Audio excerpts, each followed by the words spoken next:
Leksiyonun devamı. Endiki mavzumunda hürmetli vatandaş bugün çistağa 2019 yıl 10. ayının 8. günü hafta seyşembe.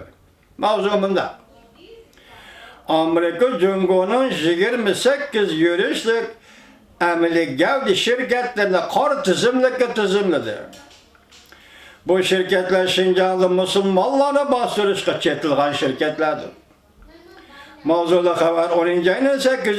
günü Amerika avazdan Xitay Til programı ilan kılındı. Haber bundan başladı. Washington Amerika Savdo Ministerliği haftanın 1. günü yani 7. günü bundan görsetti.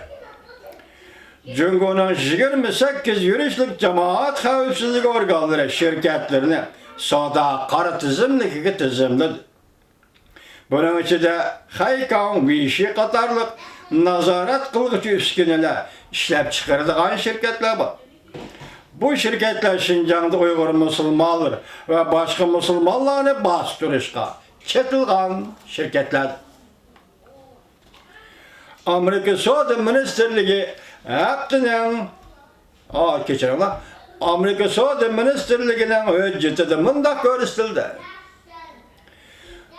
Savdo Ministerliği'nin qara tizimligiga ilingan şirketler cümleden Şinjan Uygur Abdunum Raylık Halk Hükümeti Cemaat Xavfsizlik İdaresi ve bununla karşı kol asıdaki 19 organ yani 8 savdo sanat şirketi cümleden Haykan Vichy, Dahua Pen Texniki şirketi, Keda Pen Texniki şirketi, Guangxi Pen Texniki şirketi, Shangchang Pen Texniki şirketi, Meya, Boki qatarlıq şirketler var.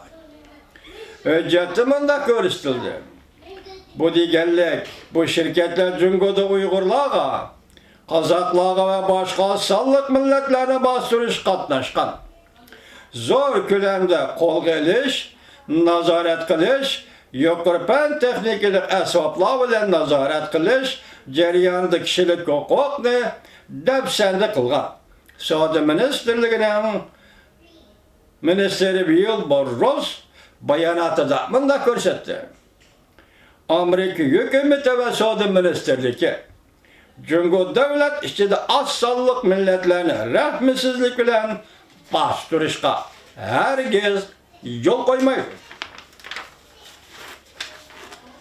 Haykan Vichy çeklik şirketi 4 milyar 200 milyon dolarlık meblağ ki iyi. Nazaret kılış günlerini yasağıcı çoğun şirketler.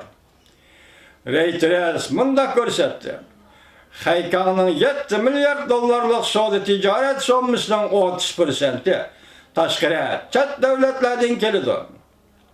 Bu yıl 4. ayda Amerika Dışişleri Partiye Devlet Meclisi azalarından teşkillengen bir grupa Şincan'da yani Müstemlik Uyguristan'da nazaret kılışka katnaşkan cumhur şirketlerine hareket kullanışka haydakçılık kılgan. Bu şirketler Kompartiya ile hemkarlaşıp kişilik hukukunu depsende kıldı dep görsetken. Bunun içinde Haykan Vichy bilen Dahuan Kıcı alayla tılgılangan yukarı şirket. Amerika Koşmuş Ştatlarının devlet işlakatı Mike Pompeo ötken hafta Pentagon'da görsetti. Devlet mutlak hükümranlık kılışka başlaganda hükümet özünün kurallarını Xudaga emas, hükümetke çakanışka mecburlaydı. Bu demek Cumhur 1 milyondan artıq Müslümanını yığıveliş lagırıga nazar bert kılganlığının sebebidir. Cumhurda Hristiyan muritlerini türmege taşlıganlığının yana bir sebebidir.